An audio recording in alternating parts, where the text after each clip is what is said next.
بسم الله الرحمن الرحيم وبه نستعين والصلاة والسلام على سيدنا محمد وعلى آله وصحبه أجمعين أما بعد فأعوذ بالله من الشيطان الرجيم بسم الله الرحمن الرحيم اسٹینڈ وہاں سے لیجئے نا وہاں جائیے قل هل يستوي الذين يدعون والذين لا يدعون لگا ہوا ہے وقال النبي صلى الله عليه وسلم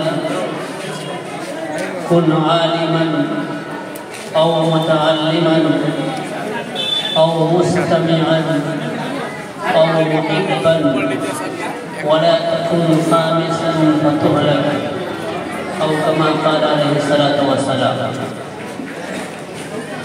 صدر محترم حضرات علماء شہر اور اطراف شہر سے تشریف فرما تمام بھائیوں مسلمان بھائیوں پردہ میں بیٹھی میری ماں اور بہنوں ایک بات تو آپ بتا سے پہلے عرض کروں کہ آپ جتنی دیر اس کے لیے یہاں تشریف لائے ہیں اللہ کے واسطے گفتگو کو بند کریں یہ بہت عجیب بات ہے جو لوگ اسٹیج پر بیٹھے ہیں میں ان سے بھی کہہ رہا ہوں اور جو لوگ میرے سامنے بیٹھے ہیں ان سے بھی کہہ رہا ہوں یہ بہت عجیب بات ہے کہ ہم لوگ دینی مجلسوں میں بھی چند لمحے خاموش نہیں رہ سکتے کتنی عجیب بات ہے اگر اللہ صلی اللہ علیہ وسلم نے اس بات کی وضاحت فرمائی ہے کہ دین میں بیٹھنے والوں کو فرشتے رحمت کے پروں سے ڈھانپ دیتے ہیں اور ان کی مغفرت کا اعلان کیا جاتا ہے تو ہمارے دل میں اس کو جگہ کیوں نہیں ہماری بربادی کی بہت بنیادی وجہ یہی ہے کہ ہم نے دینی اقدار کی قدر کرنا چھوڑ دیا آپ جائیے دوسرے مذاہب کے لوگ جب اپنے مذہبی پروگرام میں بیٹھتے ہیں تو ایسا محسوس ہوتا ہے کہ ان کے سر پر جوئی بھی نہ رہے ایسا محسوس ہوتا ہے کہ ان کے سروں پر پرندے بیٹھے ہوئے ہیں اور آپ کو آج کے اس بھارت میں بتا دوں کہ آج کے بھارت میں ہمارے دوسرے برادران وطن جب اپنے مذہبی پروگرام میں جاتے ہیں تو ان کا پروگرام میں داخل ہونے سے پہلے موبائل جمع کر لیا جاتا ہے کیوں؟ تاکہ مجلس میں پورے غور کے ساتھ فکر کے ساتھ باتوں کو سنیں لیکن ہم لوگ تو پرائم منسٹر سے بھی زیادہ مصروف آدمی ہیں تو ہمارا موبائل تو بند نہیں ہے جتنی دیر بیٹھیں گے نہ سکون سے بیٹھیں گے نہ موبائل کو سائلنٹ بس گفتگو ہونی چاہیے اچھی بات نہیں ہے یہ ہم سبوں کے لیے فکر کرنے والا آپ اس مجلس میں بیٹھے ہیں جس کی نسبت قرآن سے جڑی ہے قرآن جو ہمارے لیے اور آپ کے لیے دستور حیات ہے قرآن جو ہمارے لیے اور آپ کے لیے زندگی گزارنے کا سلیقہ اور طریقہ ہے قرآن جسے مٹانے کی آج پوری دنیا کوشش کر رہی ہے بہت صاف بول رہا ہوں میں چند منٹ بولوں گا اور آپ کی توجہ چاہوں گا آج پوری دنیا کی مشنریاں اس بات پر قوت خرچ کر رہی ہے کہ قرآن کو ختم کیا جائے قرآن والوں کو ختم کیا جائے لیکن آپ یاد رکھیے اللہ نے قرآن کی حفاظت کا ذمہ بھی دیا ہے اور قرآن والوں کی حفاظت کا ذمہ بھی دیا ہے اگر آپ قرآن والے بن جائیں تو اللہ آپ کی حفاظت کرے گا اور اگر آپ قرآن والے نہیں بنے گے تو جو حالات ہیں وہ آپ کے سامنے اگر بدر کے میدان میں اہل قرآن کی، قرآن والوں کی اللہ حفاظت کر سکتا ہے تو بھارت میں مسلمانوں کی حفاظت اللہ کیوں نہیں کر سکتا؟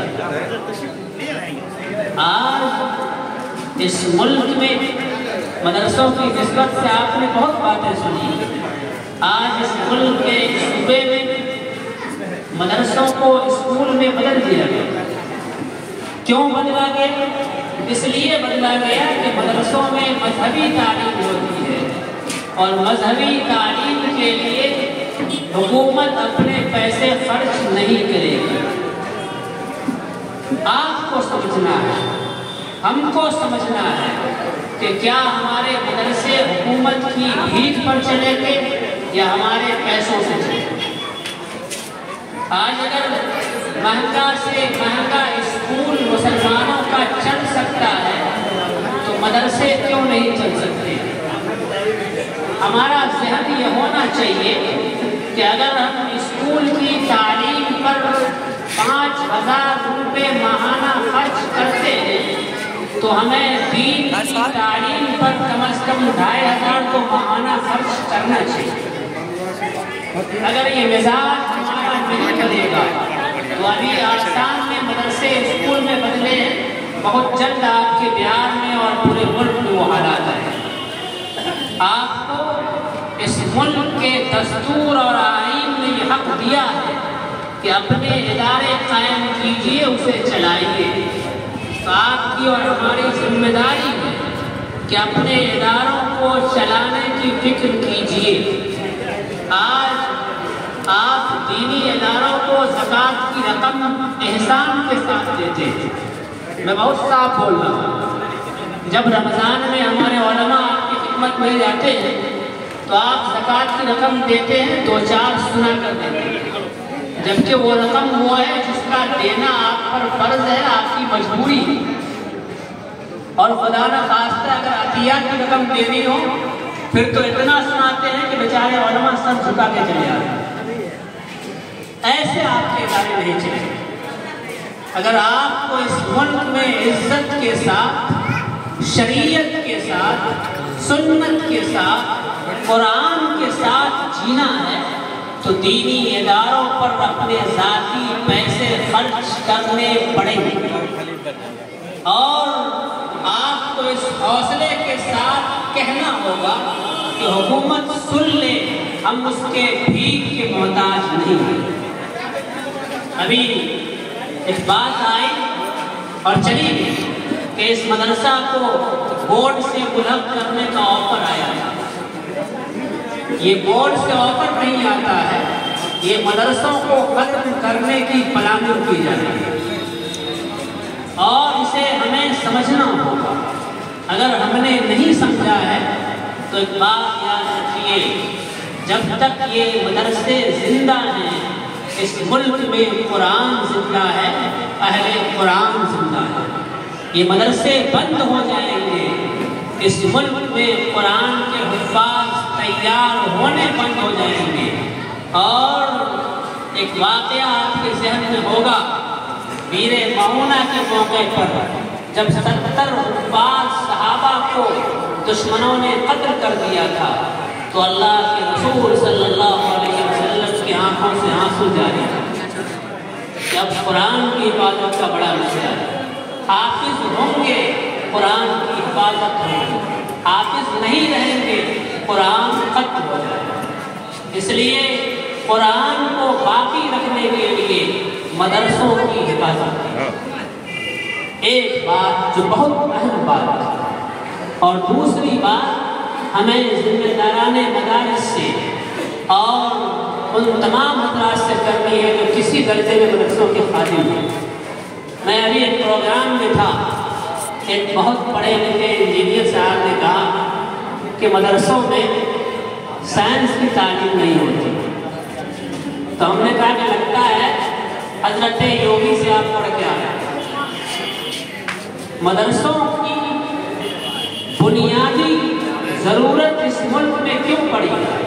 اس لیے پڑی ہے کہ دین کو باقی رکھا جائے۔ اور میں سمجھتا ہوں کہ آج ہندوستان میں کوئی مدرسہ ایسا نہیں ہے جہاں عربی انگریزی اور حساب کی تعلیم نہیں ہوتی. ہم لوگوں نے جغرافیہ اور سائنس حساب مدرسے ہی میں پڑھا. لیکن زور اس بات پر ہے کہ جو 3.5% مسلمانوں کے بچے مدرسوں میں پڑھ رہے ہیں اور حافظ عالم بن رہے ہیں، ان کو بھی سائنس اور ٹیکنالوجی سے جوڑ دو تاکہ یہ حافظ بھی رہے گا کچرا. رزق کا مالک اللہ ہے نہیں، وارزقہم من حیث لا یحتسب. رزق اللہ کہاں سے دے گا یہ اللہ جانتا ہے. اور آج تک تاریخ انسانیت میں ایسی کوئی رپورٹ نہیں ہے کہ کسی عالم نے زہر کھا کر خودکشی کر دی ہو. ایسی کوئی مثال نہیں. تو رزق اللہ دے گا. صرف اس لیے کہ حافظ اور عالم رہے گا تو کتنا پیسہ کمائے گا. حافظ بنتے ہی اپنے بچوں کو فلاں اکیڈمی میں ڈالتے ہیں تاکہ یہ انجینئر صاحب بن جائیں گے، ڈاکٹر صاحب بن جائیں گے. میں بہت ادب کے ساتھ گزارش کرتا ہوں جو حافظ بن رہے ہیں ان کو حافظ رہنے دیجیے. آخر ہم میں سے کوئی ایک آدمی ایسا کیوں کھڑا نہیں ہوتا ہے جو ہمارے پرائیویٹ اسکولوں میں جا کر یہ بات کرے کہ بھائی اسکولوں میں دینیات کی تعلیم دو؟ کوئی ہے کہنے والا؟ نہیں. اردو کی تعلیم بھی پرائیویٹ اسکولوں میں بڑی مشکل سے ہوتی ہے. تو اسکول میں آپ یہ نہیں کہہ سکتے ہیں کہ دینیات کی تعلیم دی جائے، لیکن مدرسے والوں پر تھوپتے ہیں کہ آپ سائنس بھی پڑھائیے، کمپیوٹر بھی پڑھائیے، اور جغرافی بھی پڑھائیے، ٹیکنالوجی بھی پڑھائیے. یہ کون سی بات ہے؟ مدرسوں کو دینی ادارہ باقی رہنے دیجیے. علامہ اقبال نے بہت پہلے اس ملک میں کہا تھا، مولانا ابوالحسن علی ندوی رحمۃ اللہ علیہ نے بہت پہلے اس ملک میں کہا تھا کہ مدرسوں کو ان کی حالت پر باقی رہنے دو. اگر یہ دین کی تعلیم سے ہٹ کر یہ بھی معاشیات کی تعلیم دینا شروع کر دیں گے تو سروں پر جو پگڑیاں بننے والی ہیں یہ ختم ہو جائیں گی. اس لیے اللہ کے واسطے وہ ذمہ داران جن کے بچے حافظ بنے ہیں وہ اس بات کو اپنے ذہن میں رکھیں کہ ان کے رزق کا مالک اللہ ہے. اور اللہ کے رسول صلی اللہ علیہ وسلم نے فیصلہ کر دیا ہے کہ دنیا میں بہترین انسان وہ ہے جو قرآن کو سیکھتا اور سکھاتا ہے. جسے اللہ کے رسول صلی اللہ علیہ وسلم نے دنیا کا بہترین انسان قرار دیا، اللہ تعالیٰ اسے رزق کے لیے محتاج نہیں بنائے گا انشاءاللہ. اور ایک آخری بات، 1857 کی غدر میں جب انگریز حکمرانوں نے نوابوں پر یہ پابندی لگا دی تھی کہ تم مدرسوں کی امداد بند کر دو، اور انہوں نے مدرسوں کی مدد کرنا بند کر دیا. مدرسوں پر تالے لگنے لگے، علماء مدرسوں کو بند کر کے گھروں میں جانے لگے. تو دہلی اور اس کے ملاقات میں گھر کی عورتوں نے اپنے گھروں کا آدھا غلہ لے جا کر مدرسے میں پہنچایا اور مدرسہ کے علماء سے کہا کہ مولوی صاحب آپ لوگ اللہ کے واسطے مدرسہ بند مت کیجیے گا. ہم ایک روٹی اپنے لیے بنائیں گے اور ایک روٹی آپ کے لیے بنائیں گے، لیکن اگر آپ نے مدرسوں کو بند کر دیا تو ہمارے بچوں کو پڑھنا کہاں پڑھنا. یاد رکھیے آج کے بھارت میں مدرسوں کے ساتھ یہی حالات آنے والے ہیں.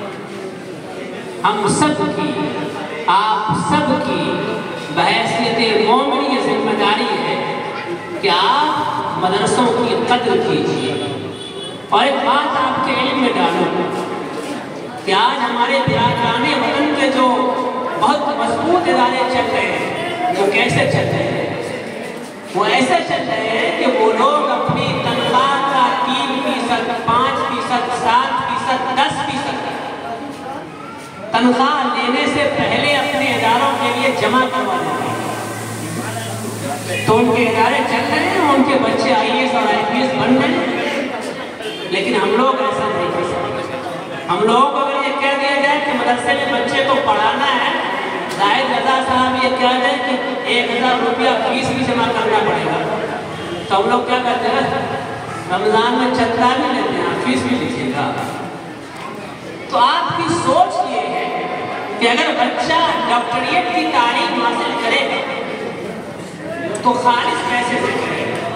لیکن قرآن کا حافظ بنے گا تو زکوٰۃ کی رقم کھاتے ہیں، تو پھر وہ بچہ کیسا حافظ ہوگا اور اس کے علم کا فیض کیسے پہنچے گا، یہ آپ سمجھ سکتے ہیں۔ اس لیے اگر عصری تعلیم پر اپنے ذاتی پیسوں کو خرچ کرتے ہیں تو دینی تعلیم پر بھی ذاتی پیسے خرچ کرنے کا مزاج بنائیے، اور یہ طے کیجیے کہ اس ملک میں ہم رہیں گے تو شریعت کے ساتھ رہیں گے، قرآن کے ساتھ رہیں گے، مدرسوں کے ساتھ رہیں گے، مسجد کے مناروں کے ساتھ رہیں گے۔ اور حوصلے کی بات کہتے ہیں، اللہ نے آپ کو یہ حکم دیا ہے کہ آپ صرف اللہ سے ڈریے۔ آج آپ کو ڈرانے کی کوشش کی جا رہی ہے، مختلف پیرایوں سے آپ کو مرغوب کیا جا رہا ہے، بزدل کیا جا رہا ہے۔ آپ قرآن والے ہیں، قرآن میں آپ کو اللہ نے یہ پیغام دیا ہے کہ آپ صرف اللہ سے ڈریے، تو اللہ کے بھروسے پر، اللہ کی شریعت پر عمل کیجیے، قرآن کو اپنے سینوں سے لگائیے، اس کو پڑھیے، اس کو پڑھائیے، اس کو سمجھیے، اس کو سمجھائیے۔ انشاءاللہ دنیا کی کوئی طاقت آپ کے سامنے کھڑی نہیں ہوگی۔ اللہ تعالی ہم سبوں کو اپنے حفظ و امان میں رکھے۔ ربنا تقبل منا انك انت السميع العليم۔ جزاک اللہ، خیر الکلام ما قل و دل۔ بہترین گفتگو